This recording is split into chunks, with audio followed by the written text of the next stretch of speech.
guys, it's Tomi and Nicole, and we are back again for a wonderful week here on Content Culture. Nicole, as we start off every episode, how you doing? Pretty good. It was a good holiday weekend. I had Monday off. Was in a little bit of a funk, working through that like post-pandemic funk of like, what am I supposed to do with life now? Oh, okay. You know, like I feel like we were locked up so long that I like romanticized what my life would look like when we got out. And I was like, it's going to be this. I'm going to be giving this and I'm going to do this. And like, it's just like, oh, it's here. You know, like it's kind of like paralyzing of like, we're really living like not post-pandemic because there's still all these like Delta Lambdas running around. But, right. But, you know, like we can go out now and it feels like, oh, I'm like not doing any of the things I thought I would be doing. So you're saying that you feel a lot of pressure to go out and do stuff because now we have the ability to be free? Yeah, because it feels like, I don't know if you felt like this, but I felt life was kind of like on hold during the whole pandemic. Like there were certain things we could do, but it was like, maybe there were goals you wanted to achieve. Like you're like, I wanted to travel to 10 countries by such and such age. And then it's like life resumes and you're like, I still haven't traveled to any of these countries, or I've only traveled to one of these countries and there's, you know, time's ticking. So I just feel like I've been like kind of moody about it. That's fair. And I think a lot of people probably also feel that way. I know that everyone talks about the fatigue of having to kind of like build back up your social stamina. And then also I think because so many people suffered within like the hospitality industry, you can tell that these prices, they're trying to recoup some losses here because I'm like, oh, Southwest, I don't think I'm used to paying, you know, $300 for a ticket to go like one state over. It's audacity for me. Yeah. It's a lot. But how was your holiday weekend? Yeah, we took it easy. I just kind of like chilled, and Will had Friday and Monday off, so that was nice to kind of like spend some extra time with him. And we went and like hung out with his grandparents on Sunday and just like did a little barbecue chicken things, and it was very cute. I was thankful for some just extra rest always. Nice. Yeah. I also saw that you watched Independence Day for the first time this weekend, and I felt personally offended when I saw that. Yeah, so did Will. I mean, honestly, it's one of those, there's a lot of movies, culture things that I think about that like I have to catch up on because I was already ostracized from like the Nigerian to American culture thing.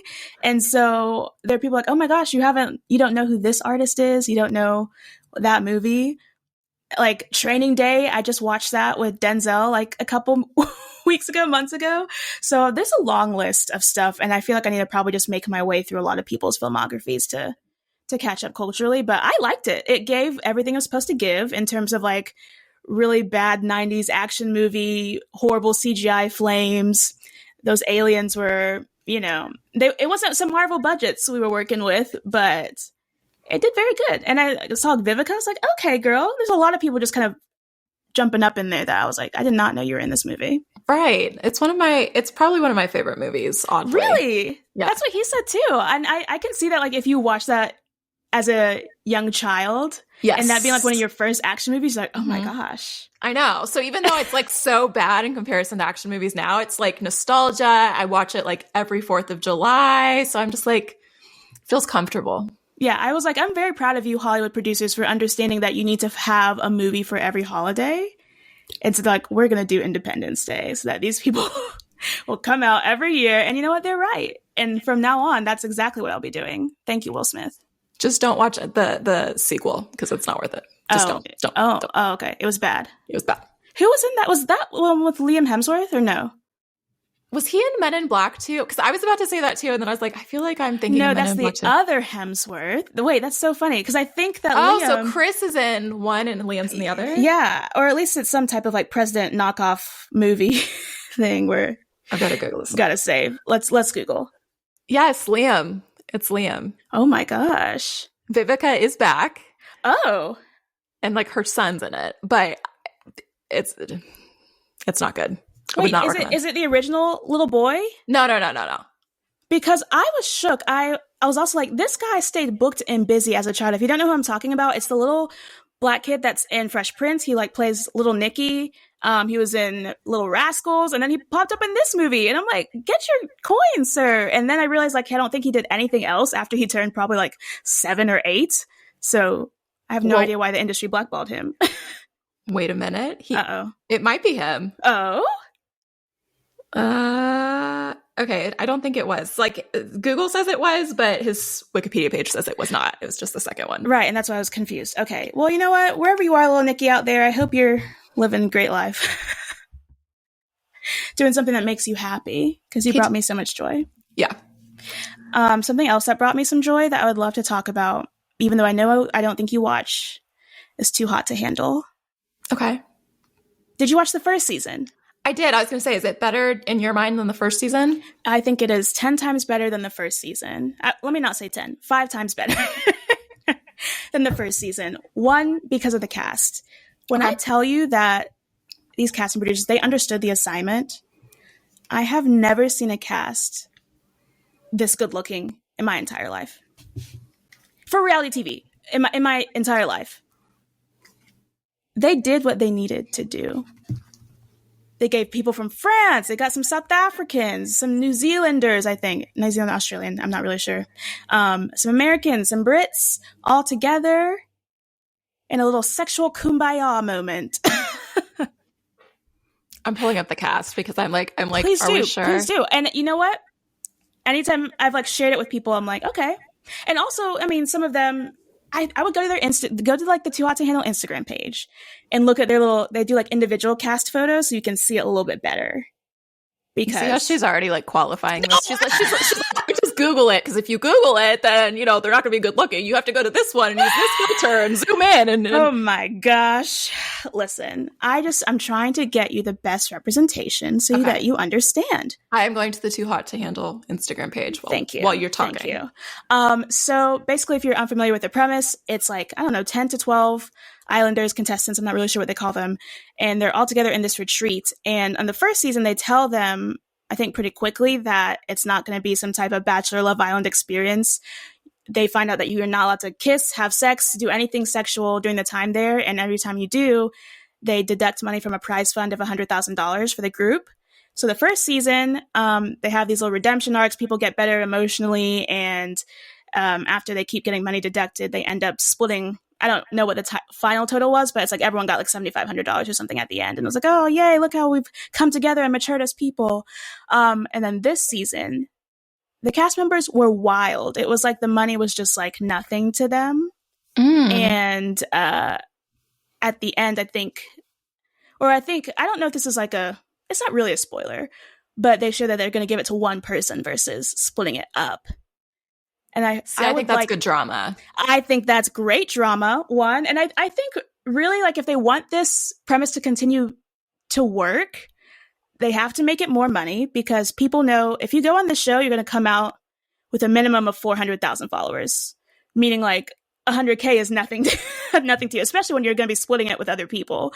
So it has to be more money. And it has to be like real consequences for not following the rules. Otherwise, like, it's just kind of a moot point. The people that they kick off are like, their reasonings that they give for kicking people off just like don't make sense. It's more just because like they're not giving you enough drama, not because they weren't following the rules. So that offends me as someone who is like, no, I want to understand what are the rules to this game? How can I play it and win? So strategy wise, you basically just have to come in and be like a horrible person and then have a fake redemption arc and make it to the end.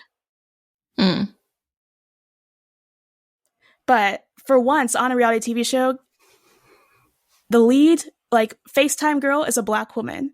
And not just like a Black woman, but like I'm saying, she is that bitch. Okay. She's giving me like face card every time. Hair on point, nails on point, like makeup on point.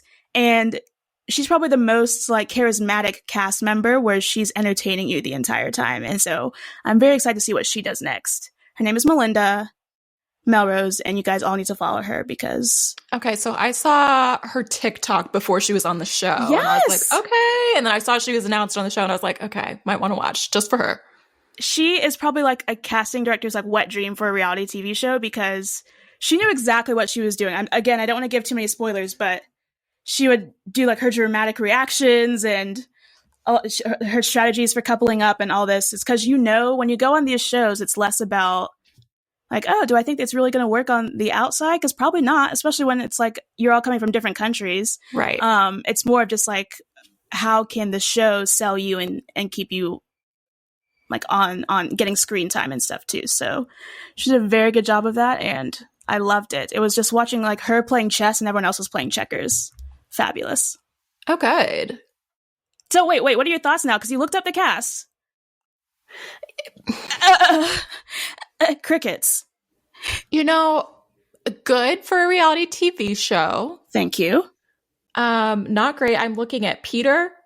It's not giving me much. Are you kidding? I mean, like he's kind of like he's like an adorbs, whatever. He reminds me. Did you watch Step Up 2? This is very specific. Yes. He reminds me of Moose from Step Up 2. Yes, like and I think that's why I'm like, he's too young. Like I'm like, I can't think of him in this way. It feels out of wrong. my age range, yeah.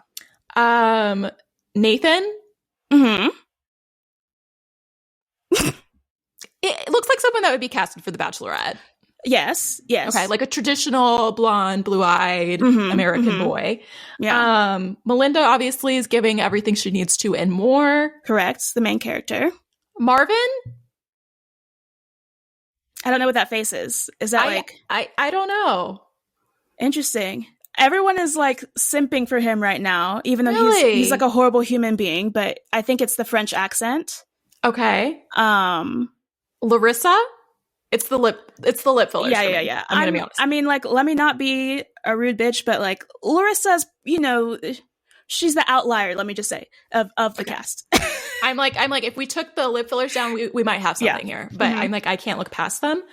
Kayla Jean, very pretty. Thank you.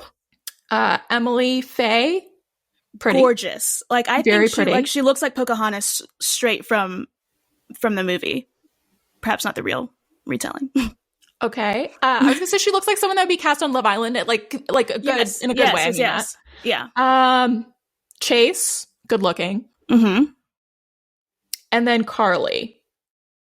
Mm-hmm. Does it not show what's his and then Cam? Yeah, Cam. He looks young, but I'm starting to age out of reality TV shows, so that could be why. We're getting there. Yeah. But yeah. I think it's just funny, like you can tell all the Brits that are on there, I'm like, oh, and Cam actually said that he was approached by Love Island UK like a couple of times in the past, and he's passed just because it hasn't like worked out, or he's been in a relationship or something like that. And so too hot to handle. And I'm like, is this going to become the new reality TV mecca? Because truly, like when you go on Love Island or like The Bachelor, your following sizes, like, you should at least be able to get like around 100K, no issue. I think because you get so much screen time, there's not like the shuffling of new people, old people all the time, like on Love Island, that these people, they're on the screen for 10 episodes, close to 10 episodes, and coming out with like 500K followers on Instagram and TikTok. Because I was going and looking at all their TikToks and stuff too, and they're like all getting like 1 million followers and stuff over there. So yeah, right. No wonder like 100K, like whatever, I'll just have sex, take it from the prize fund. It doesn't matter to me. Because I'll make it up once I'm outside. For the drama, and it's just like a bunch of hot people, and that's what I want from my reality TV. Understand that it's a game, it's for fun, don't take it seriously. Yeah, you're probably not going to get married to the people on here, but go have your good time, young people, young sexy people. The Lord blessed you. Use it. Don't abuse it. Enjoy it while you can. Yeah, so I would love for you to watch it and let me know your thoughts. If you guys have watched the show, please let me know if it's one of your favorites now too, if you're still holding out hope that one day The Bachelor will catch up. Because I'll be honest, at this point, I watch it for just cultural aspect, and also because there's been so many seasons now, I enjoy the drama more outside of the show, of like how everyone's like interacting with people versus like what's actually on TV. Does that make sense? Oh, for The Bachelor? Yeah. I will say, I mean, we're going to get into it. I will say, I felt like this week, I was like, no, was it throwback Bachelorette? Like, yes. I was like, giving me drama, giving me tea. So I'm mouth hopeful. Drops. Right, I'm hopeful for the rest of the season after seeing the preview. And also, like, no Bachelor or BIP spoilers, but I'm also going to be very tuned in to that season to see. Yes, and I will also say, I feel like the Bachelorettes always bring it, because I was like, the past couple seasons have been bad, but really, like, Claire gave us fireworks. Yeah. Yeah. Tayshia. Men like that. Yes. Tayshia did what she needed to do. It really is Matt James's season and Peter's season. And who was before that? Cassie's season. Yes, it was He who Cassie's shall season not be before named. that. Did not give a ton of drama because, yeah, Cassie's season, the women really carried that season. Yeah. Peter's season, Barb was the one that gave us the drama. Again, a woman. And then Matt James, it was really his off season that gave us nothing. Yeah. Yeah.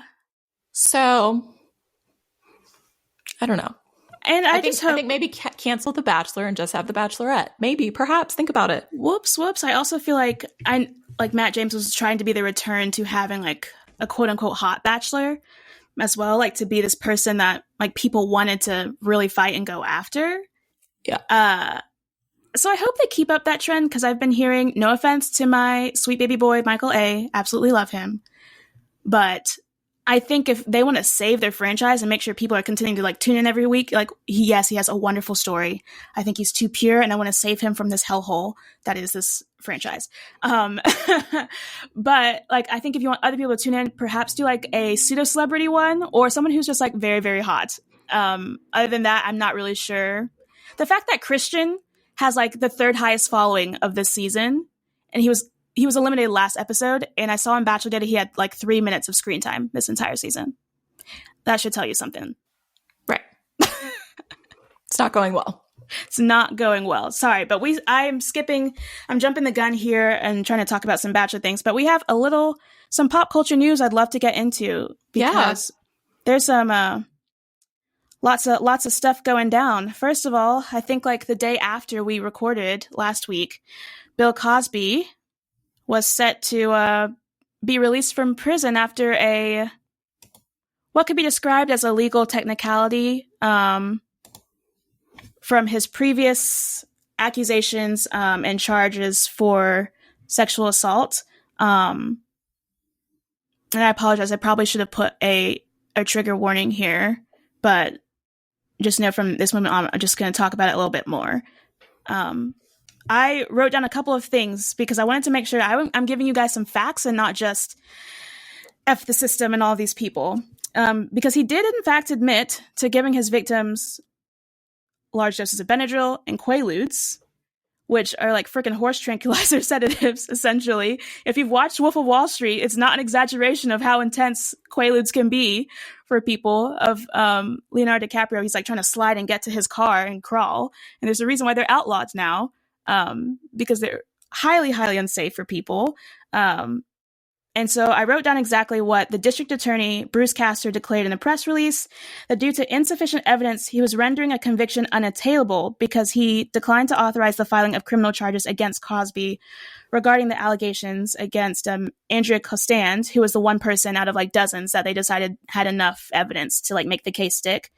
And Castor said he did so to compel Cosby to testify in a civil lawsuit, which was brought by Ms. Costand without the right to incriminate himself as accorded by the Fifth Amendment, meaning it was not turned over because of new evidence or statement retractions from witnesses or victims. It was truly just because the DA was trying to get him to say stuff so that they could convict him in civil versus criminal. And they went ahead and also were trying to charge him in criminal. So that's what's being overturned and stuff now, why he's being released. So to see then on Twitter afterwards, multiple people saying, you know, the truth is out, free my man. It was just another proof that cancel culture truly does not exist. People, please share your thoughts. I mean, I think this is a painful topic for a lot of women. And when we think about the fact that like 1 in 3 women, 1 in 4 women is going to be sexually assaulted or have their consent taken away, that's such a high percentage. And so I think having this happen in such a public way and being such a large topic of conversation for the culture is probably painful for a lot of women. It feels demeaning. It feels like what happened to you maybe wasn't, you know, all of those things that are said to you, oh, it wasn't that bad, or you like imagined it, or you're making a big deal out of it. Like those feelings come back for women. And so I know for me, I kind of took that day offline to kind of think about like what other survivors are thinking about and how they're feeling, because it may not have been Bill Cosby, but that having to see that play out in public again, like maybe makes you relive trauma that you went through. And that's never something we want for anyone. Yeah. And I think that is definitely what was heartbreaking to me, is this going to discourage even more people from coming forward? Because I think that was what helped like kick off the Me Too movement. Because I think he was right before Harvey Weinstein at that point as well. Because I was looking at like a video of, it was like the Golden Globes or something that Amy Poehler and Tina Fey were hosting, and they were talking about the Bill Cosby thing, and Harvey Weinstein was in the room like joking, like laughing. So I'm like, yeah, I think this was like timing wise interesting. But I also, with Bill Cosby, it's like, it was not news to the industry. Like, a lot of people knew of his background. They made a joke about it on 30 Rock with Tina Fey, about his previous history and how this was something that he was known for doing, and people knowing, like, stay away from him, all of this. So to hear that people are still defending him, including his former cast member, Phylicia Rashad, who played Claire Huxtable, his wife, on The Cosby Show, which I knew that she was very vocal in her support for him. However, I forgot about it, to be honest. And maybe I tried to push it to the back of my mind. But no. She wanted to put it right there front and center, because she quote tweeted one of the stories, or she tweeted and just said, like, I wrote down, "A terrible wrong has been righted. A miscarriage of justice is corrected." And it's like, and then she, like, after there was backlash, she came back and was like, of course, like, I support survivors of sexual assault and sexual abuse. And it's like, clearly you don't. Like, you can just say, like, my dollars, I get $1 every time that someone's watching these replays of this show I'm in with this man. Mm-hmm. And so I understand to a degree why she may feel that way. Like, she's like, so much of her life is entwined with him. But I think you never want to lose track of so much that you, like, don't see the humanity of others, I guess. I think that's also the issue too, is I know I've seen like the statement that it's like, how does every woman know someone who is a sexual abuser or, has that type of past, but that men can't name a single person that they know who, right. And so it's in this way of thinking, oh, he never did anything to me. All right, that's not the type of person that I know. So just because, like, all of you guys are saying it, like, it can't be true. Right. It's like, well, something has to be true.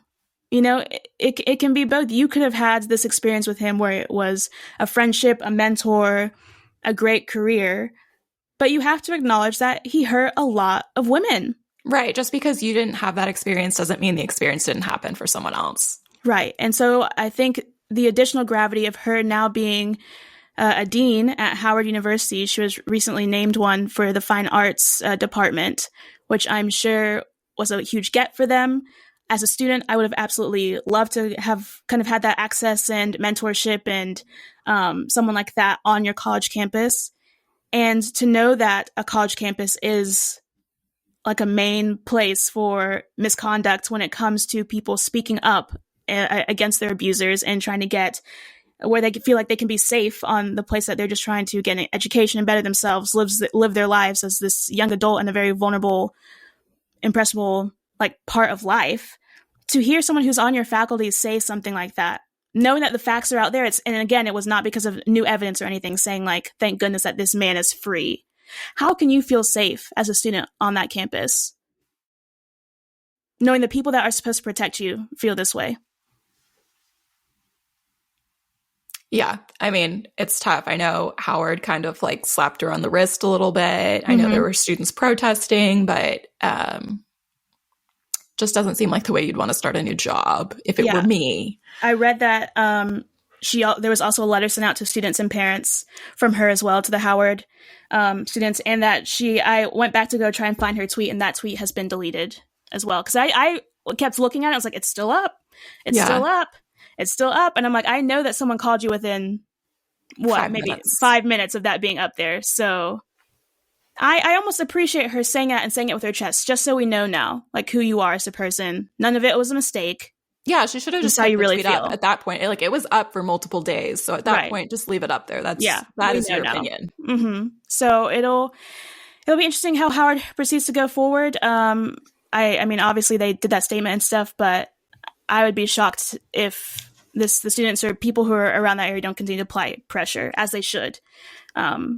Because knowing that once you get to like those points of you want to go and make sure that your abuser is being held accountable, you have to go to your faculty, staff, all this stuff, and they usually set up like little misconduct boards, and it's usually people from different departments, whatever department heads.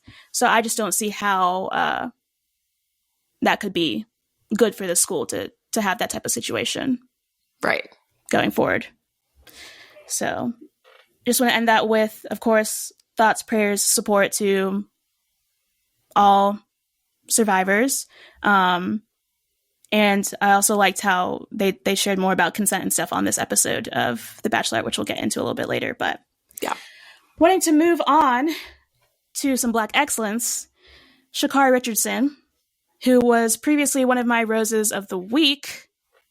Absolutely love her. Unfortunately, she was suspended for a month from the Olympics because she tested positive for marijuana usage, which was because she was using it to cope with the recent death of her biological mother. Now, I know she did, I think, grow up more with her grandmother, and that's who she considers her mom. So that's why in interviews she'll say her biological mom. But of course, I know that her is still the same, and I don't even care of the reason why she was using marijuana. It's not a performance-enhancing drug.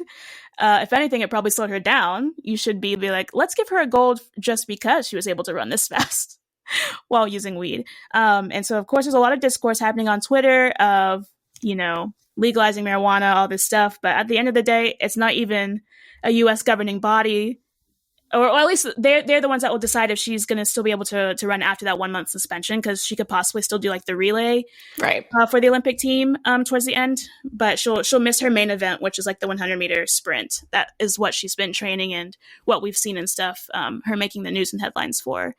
But she's 21, and, when you're young and you're making mistakes, and obviously you have a lot of freaking stress on you because you see how much people love you.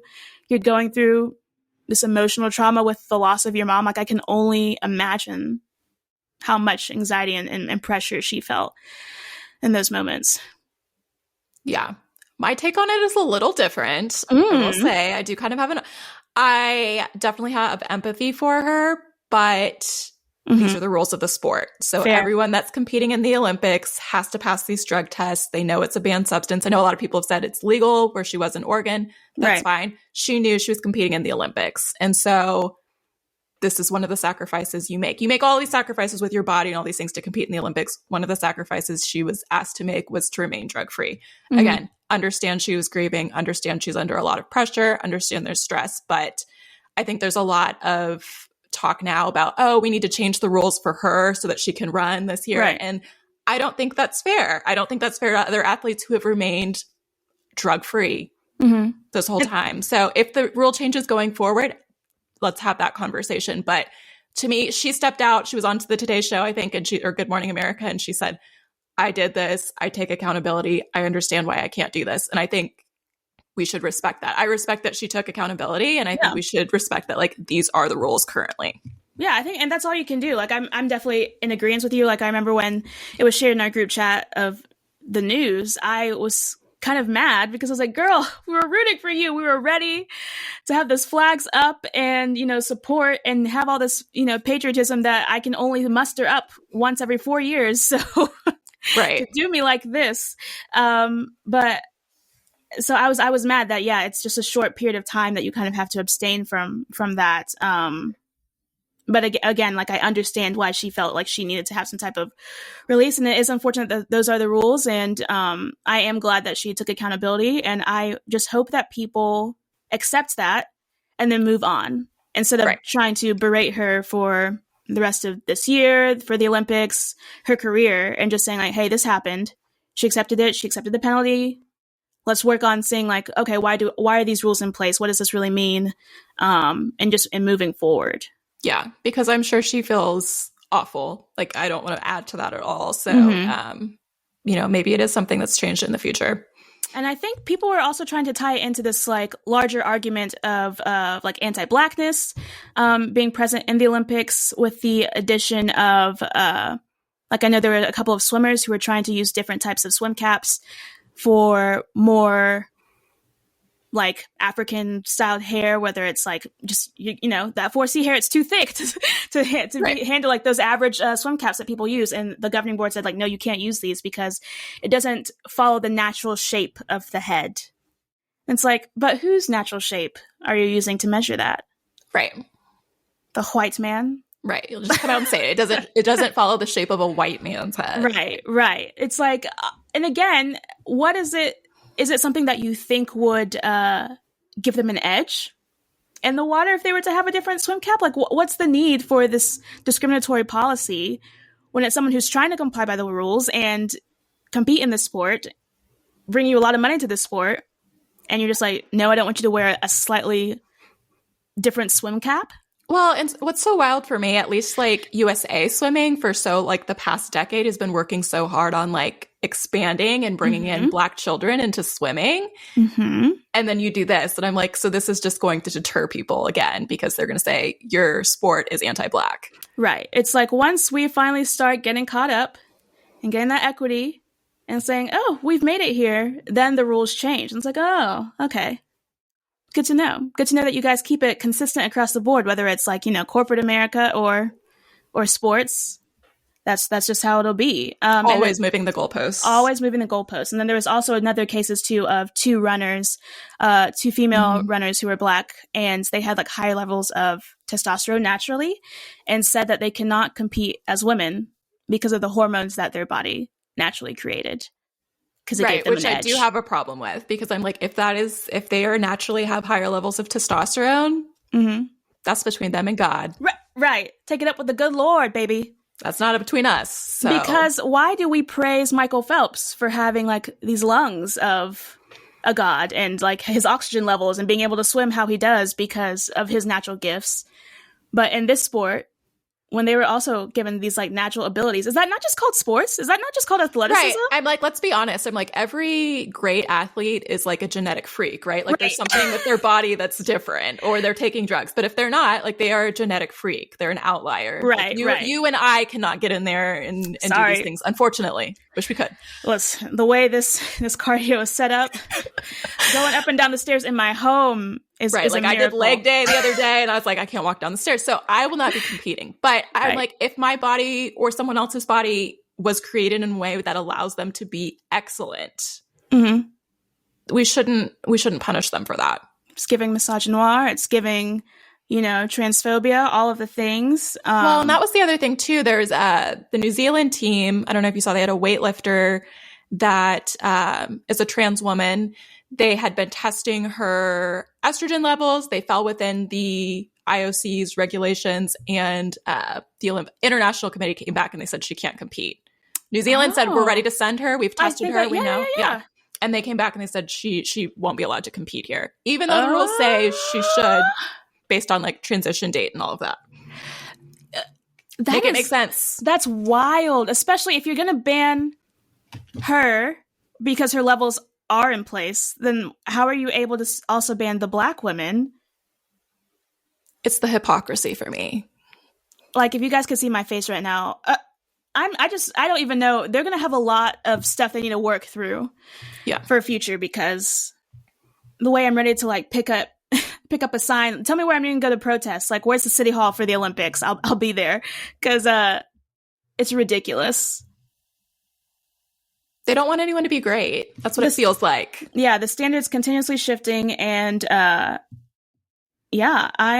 it's a very interesting conversation that I think that will be had to have over these next couple of years. I mean, it's been, you know, a topic of debate. Right. But now that they've set these rules, this person followed those rules, and you're moving them again.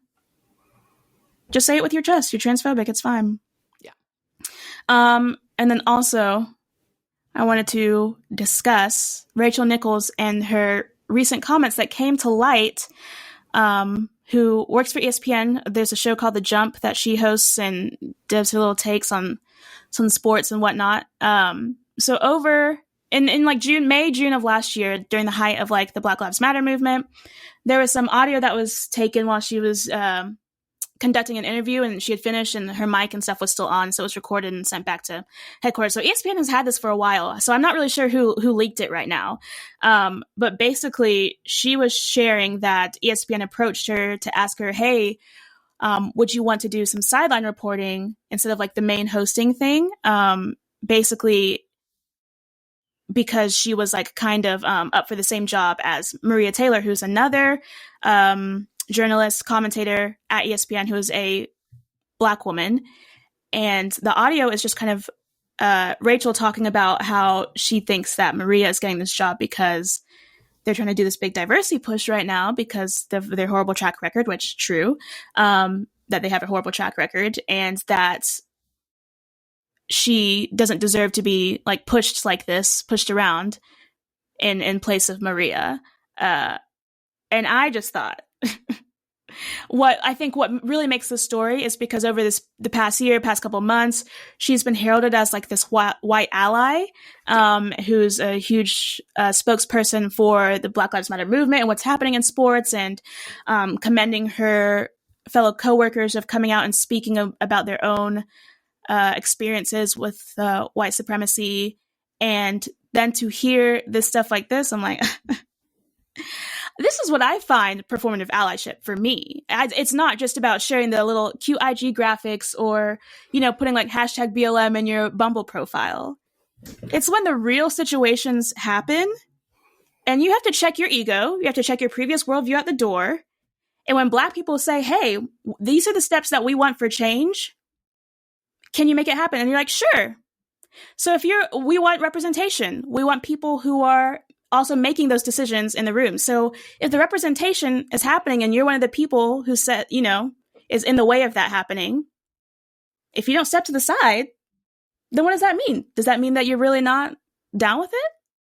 Because that's what it means for me.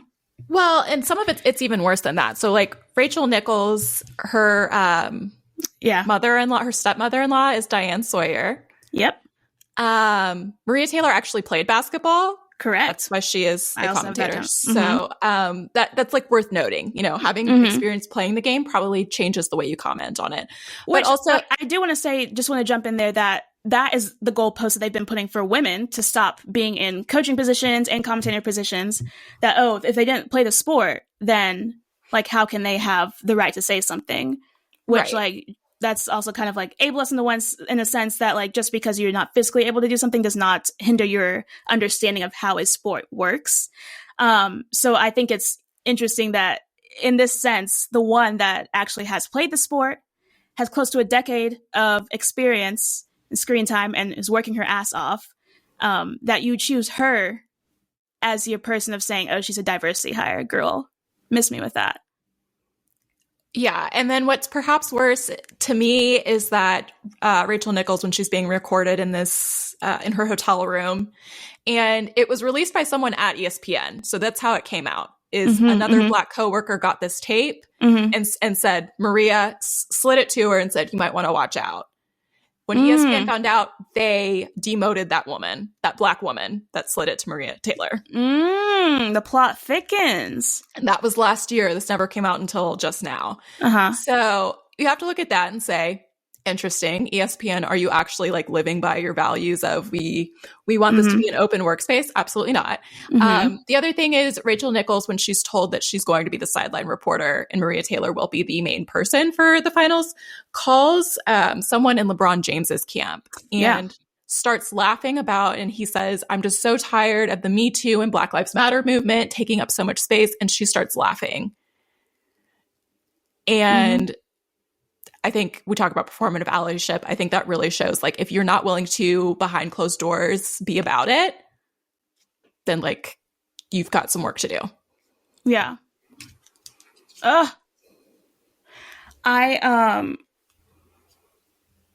And I also hate how it's being framed as a versus. It's like a Rachel Nichols versus Maria Taylor versus ESPN is the real issue here. Of they're the ones that are putting these two women up against each other versus, also taking the spot from another white man who might be there and creating equity. And but also like all this other stuff too of like ESPN demoting and all these other things. And so I don't like how all of this is being targeted towards Maria, who is just out here doing her damn job. Right. And the timing is interesting too, because she's up for contract right now. Like her contract, I believe, ends this month. And ESPN kind of leaked a story that she was asking for more money and saying, oh, like, why does she think she's so good? And then it's like this story comes out and it's like, so is she asking for more money because she's good, or because like you do need to pay her for like what she's dealing with? Precisely. Okay.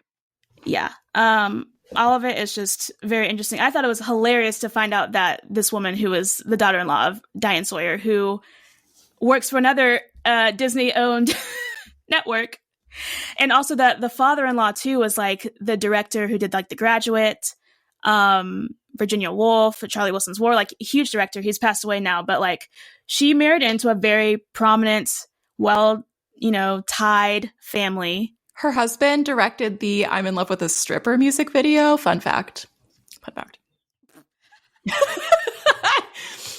I learned way too much when I was deep diving this earlier. I actually love that. Let me give some points back then to the Nichols family. You're like, well, Allie's ship is actually, her husband might be an ally. No. Yeah, I'm sorry. I'm overwhelmed because I too am tired. But what I'm tired of are people saying that they're ready to be about it and then they're not. Stop wasting our time. Stop wasting our time. Here's the thing: if you say you're about it, understand there are going to be sacrifices you make. That means it's not going to be about you all the time. And an example of Alexis Ohanian, who is Serena Williams' husband, also co-founder of Reddit, that he steps down as his position like on the board of Reddit to make space for more diverse voices to be added to that boardroom. And he said, hey, this is how I can contribute to make this better. Put his money where his mouth is. Now, the same conversation could be had for our girl Katie. And people thought that she should have stepped aside because she knew that she was in 11th place on the season with Matt James. And that there were a lot more women of color ahead of her whose stories should have been told. And people said, oh, well, should she turn that down? Like, this is a career-making opportunity, all of this stuff. That's what it means. It's a difficult conversation, and it's a hard decision, but if you really want to be about it, that's what it means. And knowing that, like, obviously, she would have still gone to Paradise. She would have still been fine as an influencer. It's not like saying, like, if they took this opportunity from her, that she would live in squalor for the rest of her life. Right. So, like, she would have been fine. And then, one of the top 6 people, Abigail, who is, deaf and Asian, and you have other South Asian women, you have Black women, a lot of people who have not been represented before in this franchise, who would have been like a great stories that we have not seen, versus getting a Caitlin Bristow 2.0, a Hannah B 2.0, or some type of mixture of the two. And it's kind of wild to think, like, I was like, do you really, like, I was thinking in my head, I was like, do you really think production would want 2 Black to Black or 2 women of color leads back to back? No. But like in reality, like, we see 2 white back to back leads all the time. So it shouldn't be weird. It shouldn't be weird, but it is, because that's the same way that people are trying to push, if Andrew S. doesn't win, I want him to be Bachelor. And I'm like, that's not going to happen. It's not going to happen. I think they're trying we don't even bat an eye when there's 2 back-to-back white leads, but we definitely would if there's anything else. And that probably shows that representation is not where it should be. Correct. A lot of work to be done. Also with Katie News too, that she recently did a podcast interview with Nick Viall, and I want to talk about it while it's like still top of mind. And she was asked questions about Mike P, who is the virgin on this season, and Thomas. And she has some disparaging comments talking about with Thomas. I know that I remember she was saying that she was one of the guys that she wanted to take to the fantasy suites. Which is, I know everyone's like, you can't compare apples to oranges, but I'm like, if a male lead said this about a woman, he'd be flamed, rightfully so. So I'm like, I don't know. Like, I know we're all like, oh, Katie's sex positive and that's great, but like, you can be sex positive without like minimizing someone. Yeah, minimizing someone to being like, I want to sleep with them. Right. And sorry, do you happen to remember what was said about Mike P too, about like the virginity thing? I think Nick Viall was like trying to differentiate the Michaels, and she was like, oh, that's Mike P's penis hasn't been used. Right. Saying, and then she said stuff that like she knew that he's done other things like sexually.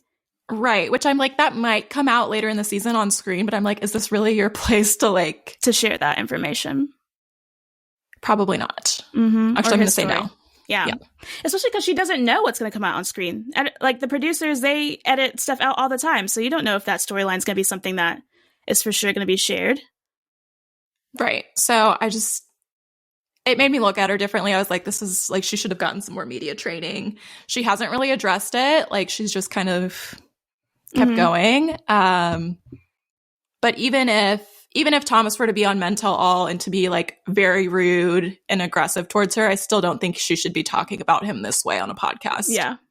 Yeah. Sex positivity, like you said, it's about supporting anyone's choices with sex, whether that is on the one side of things where you've decided to wait until marriage, or, you know, the other spectrum where you're freaky deaky dressing up as a furry and, you know, chains and whips excite you.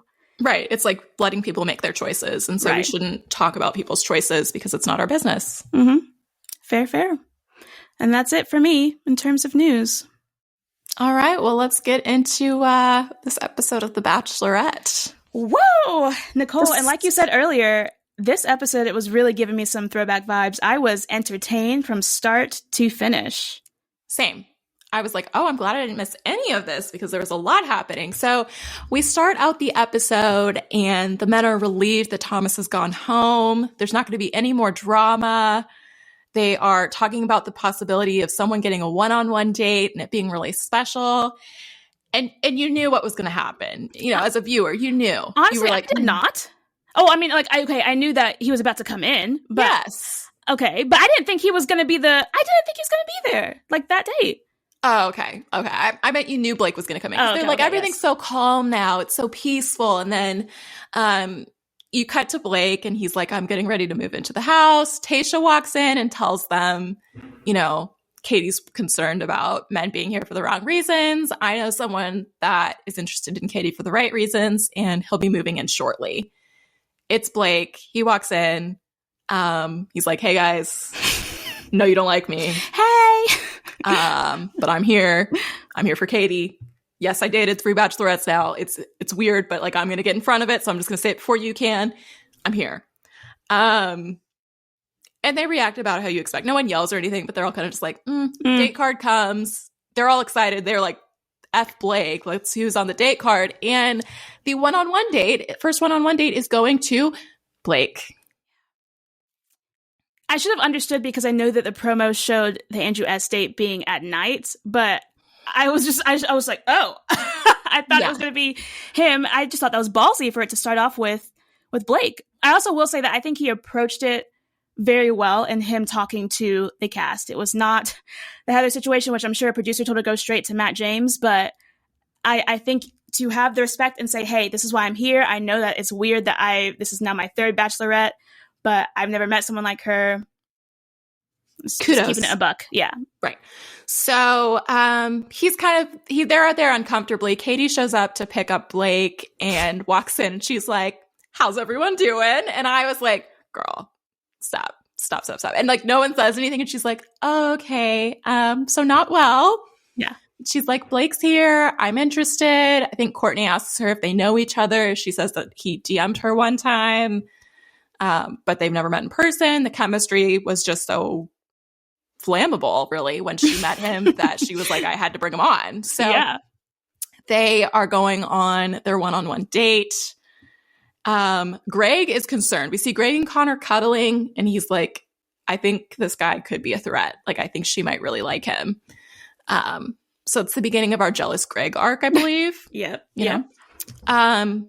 Of course, Blake is scared of horses, so he is going on the horseback riding date, as they do every season. They love to do it. I'm like, listen, guys, when will you learn that if they ask you in casting, what are your biggest fears? Write puppies. I'm going to be like, money. Right. Being rich. And, shopping. Oh, I hate capitalism. Right. If you're going to say horses or heights, that's exactly what they're going to give to you. Right. Like, I'd be like skydiving. They'd be like, all right, we're ready to toss you out the plane. You can't do that. You've got to know the game. Right. So they go horseback riding. And their chemistry is just really cute. Like, even as they're horseback riding, he's nervous, but he's trying to show off for her. And then it's funny because we cut back to the house and Greg's saying, like, maybe they won't have chemistry. And then we cut to Katie and Blake, and they're quite literally rolling in the hay. Rolling out in the hay. Longest makeout. I mean, they've maybe been cutting other stuff from the season, but I'm pretty sure this is the longest makeout that we've seen. It was spicy. Whoa! It's giving me some... I call them PQs. This is from Love Island. Kitty quivers, essentially. That's what I was feeling. What do they call it? Fanny flutters? Fanny flutters. Yeah. Fanny flutters. Yeah. Because I was like, girl, this feels like a zzz, some magnets. Well, for it to be the first date and then to be like... first date. I was like, oh, she likes him. I also felt like the conversation, even while they're on their horses and he's like scared out of his mind, was just flowing. Like, it was just like... They're talking about how they both like being outdoors and like what they would do. They were joking. It was really good. Where I was like, okay, he is as we predicted at the beginning of the season, he's going to make it. Do you think that he was just more comfortable because he has been around cameras? Because I obviously I feel like that's what a lot of other contestants and why you see them more comfortable in Paradise is because they're kind of like with the cameras and then also like this. I think that probably helps for sure. Although he was really comfortable when he first came in on Claire's season. Same. So. I think that's just also like just part of his aura. Yeah. So they talk about those things, and then we go to the evening portion of the date and give a little content warning here. We're going to talk about consent and sexual assault. He asks Katie, like, he's like, I feel like there's a funny side of being sex positive. And he's like, but I think people don't talk about like the serious side of it more often. And so he was like, my question for you is like, what made you sex positive? And so she tells her story again that we saw on a previous date about how she was in a situation where she did not give consent. And that's what led to her journey, really, I don't want to say journey, but journey of becoming sex positive and embracing her sexuality. Mm-hmm. And I thought, one, the show actually showed a trigger warning before the segment, which they never do. We love it. Growth. But then I thought it was really powerful, too, to see her have that conversation with him where he was giving back, because I think the last time in the group setting, it was kind of like her sharing, but no one really like speaking back to her. And like, it felt kind of like weird and uncomfortable. Weird. Yeah. Whereas this time it felt more like he was like validating her feelings. And he's like, I hear you. I see you. You know, all of those things that are surface level, but are like good for her to hear in that situation. Think he did a very good job because also you could tell he was really trying to think of what to say in his response, where he could be as supportive and making her feel comfortable like in their relationship going forward. Right. And I thought she felt like touched by that moment too. So really beautiful. He gets the rose. The men are sad, but he gets the rose. And then we are going to the group date, which is like a dodgeball, basketball. Like they've mashed the sports up again, you know, when they do that in the season. But it's like basketball, dodgeball, football, because they're tackling. And then we even see it like at the end too, the clip with like Frank or whatever, the photographer, and he's like telling them to do like little ballet dance stuff. So I'm like, what really was this date? It was just put them in singlets and cut the butt out and just have it was too much. I personally was offended because she asks the guys when they get there, she's like, so who do you think's hosting the date? And someone's like, Michael Jordan, Shaq, blah, blah, and she's like, you're close. And it's Wells and Francesco. And I was like, put in the Michael Jordan meme where he's like, and I took that personally. I was like, this is offensive. I was like, how dare you hype it up like that? Especially because, you know, in previous seasons, they get people like Lil Jon and like you're playing with the Celtics starting team. Right. Like they have legit brought in like Olympians and like people that professionally play sports. And then they were like, here's Wells. No shade to Wells. He's wonderful, I'm sure. But I'm like, no, all the shade. They should have just been like, we have the bartender from BIP here. Not that skinny white man, please. For this date, it does not make sense. Yeah, and this is not a date he would have thrived on. And it doesn't make any sense. It doesn't add up. Okay, it doesn't add up. I'm going to say it. The math's not mathing. So we see Hunter say that he's going to get really competitive. He's ready to like dive in, tackle people. We see him tackle someone in the beginning. I think it's Mike P in the beginning. Mm-hmm. And then all the guys are like, oh, it's on. So everyone's tackling each other, getting very physical. Justin, our king of facials, tackles Michael A. And it's rough. You know, like he's like, ooh, we're like, did he break something? Katie's shocked and surprised that the guys have gotten out of hand. And again, I say, if you put people on a physical date, you should not be shocked when it goes without too far. any protective gear, no padding, no rules, really. Shocker. Nothing. But she's like, I was also going to say that I found it interesting that the editing was trying to set it up like Hunter was the one that knocked Michael A down as the beginning part of this villain edit that they're giving him. Right. But it was not. I didn't notice until I was it was like Twitter or someone DM'd it to me that it was Justin. Yes. They were very clever with that. Yes, because they very much like implied it, made it look like it was Hunter tackling everybody. And now I'm like, did he only tackle one person? And like, right. Like, I don't know. So Justin actually like looks like he's sitting there. And if you didn't like watch closely, you'd be like, why is he sitting there so sad? But he's like, oh my gosh, are you okay? And it's like, yeah, because you tackled him. Mm-hmm. Katie says, oh, I can't let this go on any longer. I'm calling game. So they go to the evening portion. Hunter is definitely getting set up for a villain edit. You know, he's like, I'm competitive. I'm going to like win her heart. They don't know what they're talking about. Different guys are talking to her. And then our sweet Michael A, too pure for this show. Because the guys are like all getting a little, not competitive, but they're like going back and forth a little bit about like what they need to do. And he's like, none of your time on this earth is promised. Everyone kind of just like looks at him for a second, like, what the fuck? And then he's like, you know, like, I'm a widow. And I didn't realize none of the men knew. I thought he had told a couple of them before. Which I think he did. But I mean, again, is that something that like you go back and tell everyone else? Like in the same way of like the date with Katie last week, like did the other men? Right. Like how is that shared? So everyone just looks like so aghast. And he's like, you know, and yesterday was her birthday. And like, I loved her and thought I would love her forever. Some of the men start crying, which I thought was so sweet. Greg starts crying. He's like, and all the guys just look so like Trey's like, I didn't know that, I'm so sorry, and blah blah blah, and even Hunter looks a little like contrite, but it's funny because Greg's like crying and we get an ITM with him and he's like, I just didn't realize. He's always like, smiling, right? And he's like, I gotta get in there with Katie. So he like runs in there. He's like, gotta go kiss Katie real quick. So they do all of that, and she ends up giving the group date rose to Hunter, which is much to the chagrin of Mr. Aaron. I will fight anything and everyone. Oh my gosh! I was just gonna say, what is up with this man? Like his aggression level is always on 100. Like, so I posted on our Instagram stories during the show. I was like, do we know anything about his personality other than he's ready to fight everyone? Like, I really don't know anything about him other than he like always has something to say about people. He's very vocal, which, like, I mean, is it a bad thing? I really hope it's more of just like this environment and not who he is as a person, because it's a lot, bro. That's like a lot of red flags of why are you always on 10? Always. So so that happens back at the house. It's just Blake and Andrew S. And, you know, they knock on the door. And it was kind of cute because I think people were like not sure about Blake, but he and Andrew seem to be getting along really well. Yeah. Knock on the door comes with a date card, and Blake goes and gets it. He comes back. He's like, what if it says me again? And Andrew starts laughing. And then, you know, he gives it to Andrew S., who's very excited. Who's like, oh, finally my time. So pure. I was just so excited for this because, again, I think he's one of the few people that like you can feel the chemistry with him. These dates are bad though.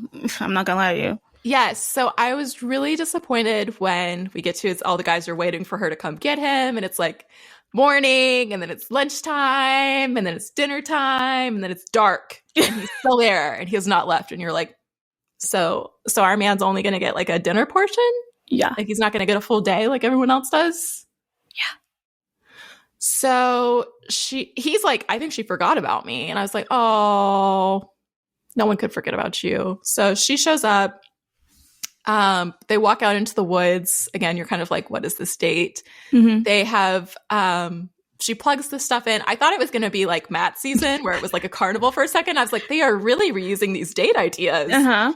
But instead, there's all of these like hanging light strands and then envelopes with questions. You have to pick Katie up so she can get the envelope, and then you tell each other the questions. Which, do you think that they thought it was the carnival date too? Because I think his reaction, we went, ah.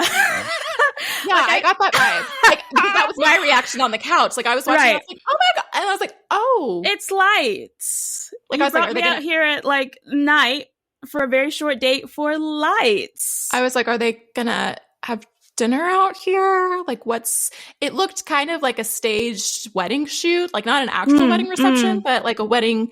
I was like, Twilight. What are we doing? So they answer some questions. I mean, it's as cute as it can be. They're very cute people together. Andrew S is very cute. There's like a section that's like all balloons. I don't know. I feel like the budget was so low for this. So low. It was just these little, let's go and do all these little stations like it's summer camp or something. And, you know, it was nice because you had the moments of like the envelopes of trying to get to know each other a little bit more. Honestly, I felt like their time and their like short meetings before rose ceremonies gave off a lot more energy and connection than this date. I don't know if maybe it was because he was nervous because he actually finally got like his own time with her. But it was very different. Or maybe it's because I was comparing it now to Blake's date. Right. But I was like, oh, this is kind of cute, but yeah. It wasn't Greg levels for me, but it still wasn't all the way there. Right. So they finish that up. They go to dinner, and I'm like, he's really getting a short date. I don't like this. He brings up that, you know, they talk about their families a little bit. He talks about like his dad not being there, kind of growing up with an absentee parent, and that being something that he wants to have different for his children, hopefully, is that, you know, he wants them to feel seen. And, you know, Katie's like, yeah, you know, I feel the same way. And then he says, you know, I do have to ask a serious question. She's like, okay. And he's like, you know, I am a Black man, and I have dated a white woman in the past. My ex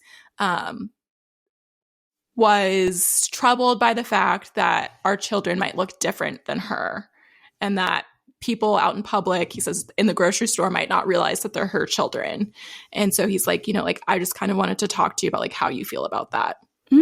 And Katie says, you know, like, it hurts me to hear that you had that experience. And she's like, I don't give a fuck what our kids look like. I think we'd have beautiful children, and, you know, it doesn't matter. Doesn't dive much deeper into the topic, but that's kind of where she leaves it. And then he's like, I'm so relieved to hear you say that. So what was your take on this conversation? I think it's the complete opposite of your own, which is that, I mean, one, I am thankful that they had the conversation. It's a conversation that Matt James should have thought about having with a couple people. Bloop. But I think that there's a lot of stuff that needs to be said. That's a little bit more of just like, do you think you're confident enough to be like, F, you know, strangers and what they think about your kids? Because a lot of times it's not even strangers, it's your own family. You know, and what do they think? What are your older people in your family going to think? Your community, your friends, whatever. Are you okay with that? And if they do have situations where they're feeling more racist or whatever, are you okay with cutting these people off? Because the mental health of your children is going to be more important than the family who is racist. Let me ask this. Do you think that's a conversation you have in one sitting? I don't. Yeah. Okay. So no, I don't think so. But I think that there are some other things that you can ask that are very easy. Of, have you ever dated? I mean, I guess it's hard because obviously she like dated quote unquote Matt James, but have you ever dated a Black man? That's going to be like the one question that I think you should ask in addition to the kids thing. Do you think that disqualifies someone if they said, no, I haven't dated someone that's Black before? I don't think it disqualifies you. Because it's a weird thing of like, I need it to be in the middle of, no, I haven't, but also like, I don't want you to be like fetishizing. I only date Black women. Yeah, right. Like stuff like that. I do think, like, I know she's had a past with, like, an Asian boyfriend and stuff. I think being open to dating people of different cultures as well is, like, a good sign of, just openness and acceptance. But yeah, I think it's very different situations as well, because, to white supremacy, whatever. But I know for a fact that there are people out there who would be like, oh, I'm okay with you dating anyone. Or saying, like, I'd rather you be gay, whatever, than dating a Black person. Mm-hmm. So those are the conversations you got to have, because if not, it sets you up for hurt and stuff later on. And yeah, like I'm saying, like, Fantasy Suites times, if he makes it there, like, you can have a little bit deeper conversations. But I also think that there needs to be something slightly more than surface level that could trigger something in Andrew S.'s mind, or any, person's mind, if you're having this type of conversation, to know, like, okay, cool, there's going to be, it's a good next step. Because there's a lot of white women out there I see with mixed kids who I'm sure they're like, oh yeah, it's fine for me to have this kid, but, like, how do you feel if your kid is not light skinned? Or, like, this, like, cute little caramel color, how will you feel if they come out completely dark skinned? Are you okay with that as well? And not just, like, the little picture perfect person of, like, racial ambiguity? I think for me, it's hard because I don't think it's a conversation you can have in one sitting. And so could they have gone deeper than just, like, what will our children look like? Yes, they could have. But, and it is, like, it's a weird situation in The Bachelor, because, like, you're dating in, like, a bubble, and it's, like, a short and compressed time, right? So you have to have these hard conversations really quickly. But, and that's what I'm saying. I think because it's a short time, you kind of have to push a little bit more on that first date. Yeah, I think for me, like, having the perspective of, I have a parent that's Black and my mom is not Black, like, you're never going to know. You can't talk through everything. I think that's kind of how I look at it. Like, there are conversations you can have that are tough, but, like, there are experiences you're never going to have. And so I thought it was good that Katie acknowledged, she was like, I'm a naive white woman. Like, I don't understand your experience. And she's not going to, right? And even if she were to have children with a Black man, she's not going to understand the experience of being Black. There's going to be things she just does not learn until she has children, all of those things. But I think, like, I was glad Andrew brought up the topic, because I expected that during Matt James's season, and we didn't get that. And so for him to broach it, knowing, like, this is a little uncomfortable, this could be something that she gets, like, very defensive about, and he asked her anyways, like, I thought was really good. And so I would hope that, like, their conversations, if they move forward with the relationship, like, progress. Sure. And I think, again, like, I'm very thankful that they did have these conversations and showing, like, that's how you need to approach interracial relationships.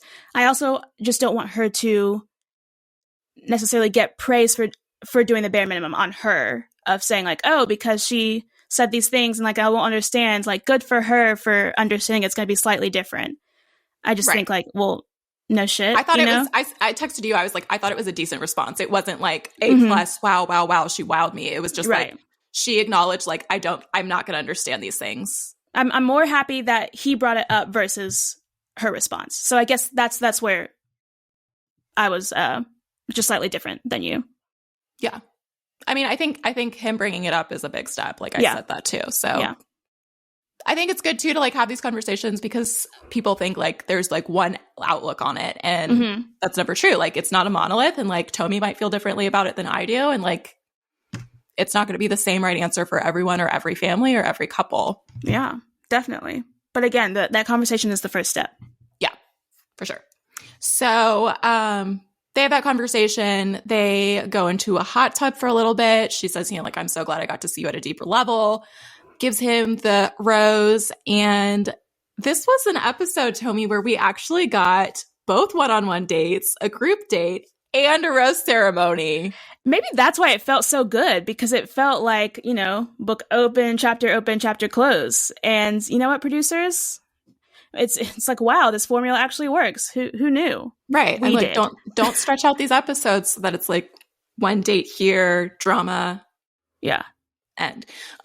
So the main drama at this rose ceremony is around Hunter, our new quote unquote villain. I don't know. I don't Yeah. really think they're doing a good job here, like trying to paint him as the villain. But for any of the villains this season, because like what is his negative? Or like what's the thing that people hate about Hunter? yeah, at like this point? they tried to make it like he wants to spend time with Katie, and I'm like, that means he's there for the right reasons, right? So Right.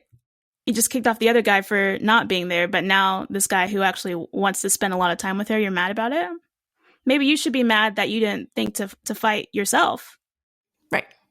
Yikes. So I will say every time we see James, because he's in the middle of the drama and he's mad. He's like, I haven't gotten to talk to her, and Hunter just took her down to walk to the telescope so they could look at the stars. I'm going to interrupt. And I'm like, I still am stuck on him being in the box in the first episode. And I'm like, you could have had more time with her.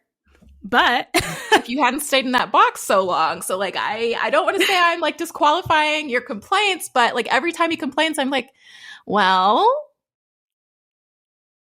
boop. You did stay in the box a long time. Yeah. I also think, I'm like, do these contestants not know that you can ask a producer to do the same setup for you if you want to have a telescope moment? Come on. Don't be mad at him. For a reason, right? Play the game. So Hunter is annoyed when James comes down to like say like, hey, can I steal Katie? But I think everyone's annoyed once anyone cuts in. So I didn't see that as like, oh, he's a villain. It was like, yeah, of course he's annoyed. They talk for a little bit longer and then James takes her. Trey is saying like, last week when I had a rose, I made sure that I was going to talk to her last. And that was just like a respectful thing. And that's bro code. And, you know, he's not doing that. Hunter walks over to like check in on them kind of basically and is like, hey, blah, blah, blah. Trey's like, you should have waited. And he's like, I didn't realize that's what she did last week. He said, I'm here for Katie. I want to show her that I want to be here for her. That's what I was doing. And Aaron's mad, but he's always mad. So that doesn't really shock anyone. It's kind of just like, well, yeah. So rose ceremony starts. Wait, before that, I don't know if this was during the group date. Okay, so I actually wrote it down. Courtney, like he was still doing puns and like his little single time with Katie of whatever with the toilet paper. Oh yeah. Of him like trying to get one-on-one time, and then Mikey. I guess I don't know if this was during the group date or during the rose ceremony. I wrote down that they got to first base and did like their first kiss together. Yes, the group date, yeah, and it was like a very Christian-like kiss. But from all of that, really, it's kind of helped solidify like who are these top people. And it's the reason why Trey is also mad this week because he's like, oh, the rose ceremony last week, like I didn't talk until the very end. Well, that was your downfall, sir, because the whole time you spent talking with her previously was because of other drama. So she didn't have time to get to know you. Because when she was, flirting and doing stuff with Hunter on this date, like you could see that she liked Hunter. Hunter's going to obviously want to try to keep progressing that. So like right now I'm feeling like it's Hunter, Andrew S., Greg, Blake, obviously, maybe slightly Michael A, and then Justin. But with Connor B, they keep showing this guy and their kisses and all this stuff. She does not like this man. Okay, she does not like this man. Anytime that they have kissed after the first day, he has initiated, and I almost feel like I'm watching her try to slightly pull back every time. Right. The first day, she was a smitten kitten, pun intended. Like, I was like, wow, she likes this guy. I mean, we talked about it. I was like, I think she might give him a first impression rose. She gives it to Greg. But we thought she might. But ever since then, I'm like, he needs to, like, make a move and not kiss her. Like, he needs to get in there and talk to her, but not kiss her. And I think it was just a really bad kiss. And she was like, yeah, no, I can't do this. And so it's been killed since then. Right. The vibes aren't there. The vibes are not there. One of the guys does a really cute thing during the rose ceremony, and he's like, I set up a game for us to play. Mm-hmm. And he has envelopes, and he's like, if you agree, what do you say? That was Justin. Was it Justin? Okay. Yeah, like the music and sex one. Yes. So they do that. It's like, would you rather go a year without music or a year without sex? Mm-hmm. They like are laughing. It's cute. I'm like, okay, Justin, you made a move. Now you're memorable. Now she's going to be like, he's the guy that was asking me. Okay. So we go into the rose ceremony. Do you think it was on purpose? Do you think they knew they were going to air this episode right after 4th of July? Because they have Katie, Tayshia, and Caitlin in red, white, and blue. I mean, who could know? But I did love the theme that they were sticking with. I hated her dress. I'm surprised he didn't say anything. about any of her style. I thought her style on the date with Blake was good, like makeup wise. And she was wearing the "Oops, I Did It Again" style dress. That was a lot. She said she had to put on baby powder to get it on. I don't know if that was a joke or not, but I was like, "Ooh, not a good look." Yeah. And then what did she wear to Andrew's date? She was just in like flannel again, wasn't she? It was like some weird, no, it was like this leather outfit, or maybe that was the group date. But regardless, it was too much. But this dress, I thought she had a tattoo on her thigh. Yeah, but it was like chains. I was like, oh, so that was like a choice then. Wait, let it go. Again, I'm sorry. Very early 2000s painful. fashion. I'm like, we need to not stop it. Stop it, Carrie. Dillard's dress off the rack. Yeah. So guys are nervous. James is nervous. James gets a rose. Trey is nervous. Trey gets a rose. And he was last though. Yeah, I was just gonna say that I thought it was interesting that they were trying to make the cliffhanger be Trey's rose, because I'm like, I mean, besides me and probably like another 200 people, I don't know who else like really is standing Trey like that. So I don't know why they made that the cliffhanger person at the end. But because I think everyone else that went home was like, eh. But I think like overall from the people who are getting roses and moving forward, I understand it now. I have no idea how Brendan keeps getting a rose. I'm like, who is this man? Who is this man? I don't know. Large forehead. Yeah. So the men that go home this week are Courtney, Andrew M, and Tyler. I don't really know who these men are. Andrew M, Josh. I know. And Josh, right? I'm pretty sure Josh went home. No. Yeah? No?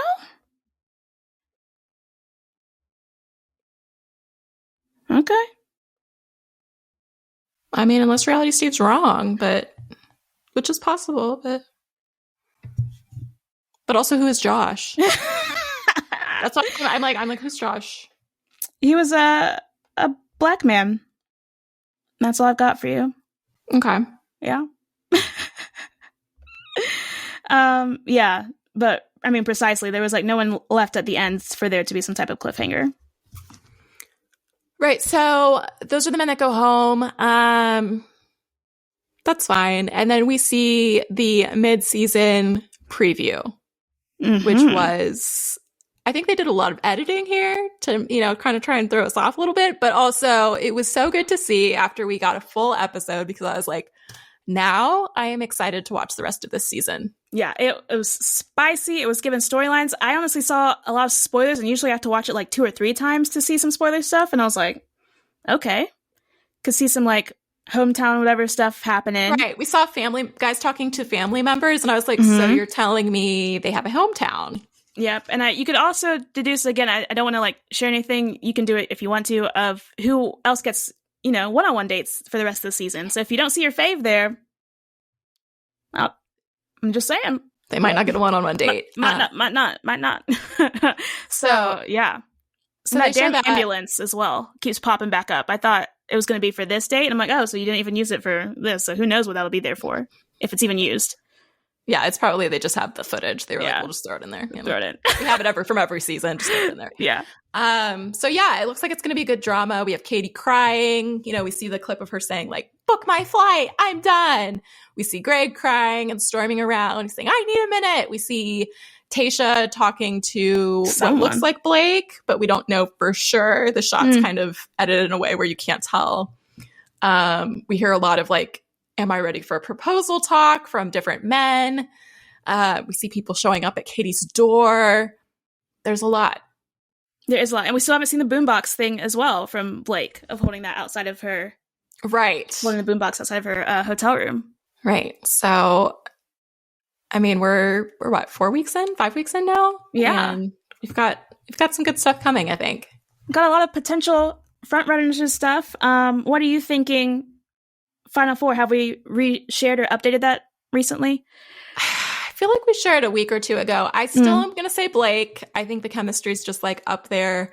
I am going to stick with Greg, unfortunately. Yeah. I think he's up there. Mm-hmm. I think Andrew S.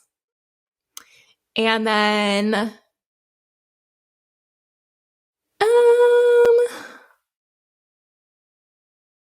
Either Michael A or Hunter. I'm leaning Michael A, I think, as my fourth pick. Yeah, I think right now it's just like it's Greg, Blake, and Andrew S's to lose. I think those are the clear front runners. I think she definitely has a connection with Michael A, but the clips we saw in the preview kind of like showed his son saying like, oh, you don't want to see me. So like that kind of brings in that whole single parent dynamic of the show of like, will he stay or will he maybe leave to go to be with his son? Also, like, I just don't know how it would work if like he lives in Ohio and then like what?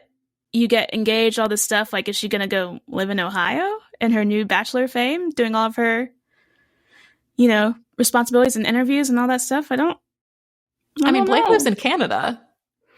Okay, fair. Andrew S. lives in Europe, so... So I'm just saying there are things to consider.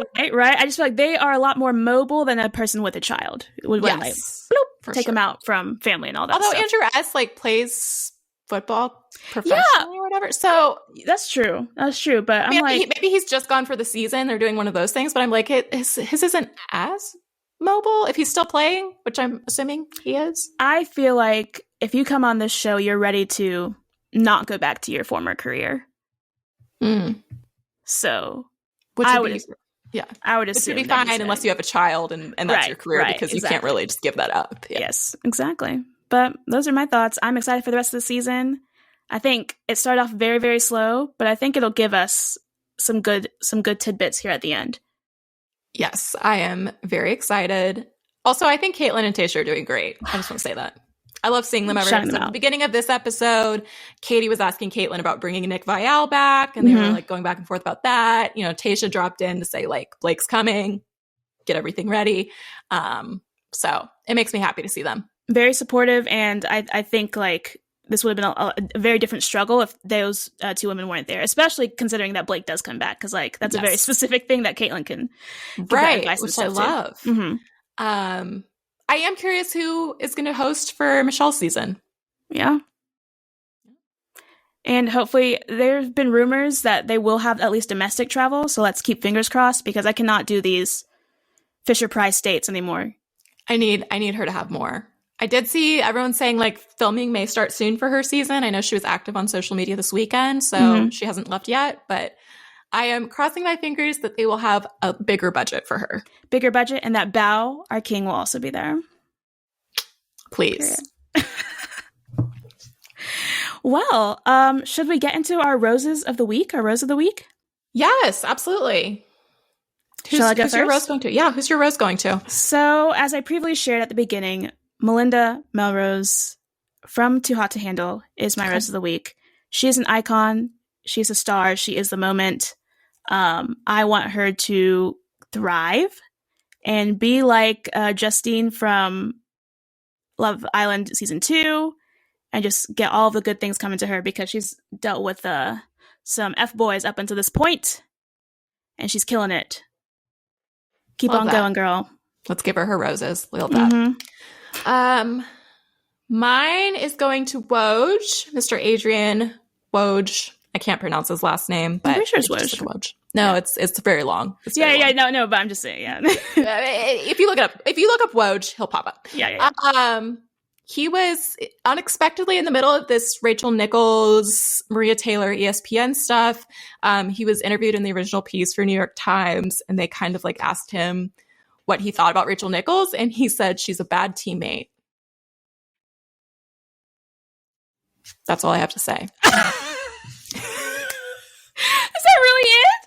He said she's a bad teammate. That's my comment. I was about to say, is that the like most emotion that we hear from him? Because usually he's just like, let me report this. So a year ago, he got suspended from ESPN, remember, because he emailed Missouri Senator Josh Hawley of insurrection fame. Yeah. And he just said, fuck you. And I think that was the most emotion we'd ever seen from him. And then this is probably like the runner up. So yeah. Woj like never really talks about anything outside of like dropping these trade bombs. So it's always a treat to me when I see him. And he was like, I love Maria Taylor. So I was like, oh, taste, support Black women. Yeah. Oh my gosh, I absolutely love it. Thank you guys so much for listening again to another week of content culture. Be sure to check us out on Instagram at Content Culture Pod. Please subscribe where you get your podcast listenings and, rate and review. We did not do a rose of the week. A review of the week, but we will next week. Yes. We'll pick that back up. That's all I've got. That's all we've got. We'll see you next week, guys. Thanks. Bye. Bye.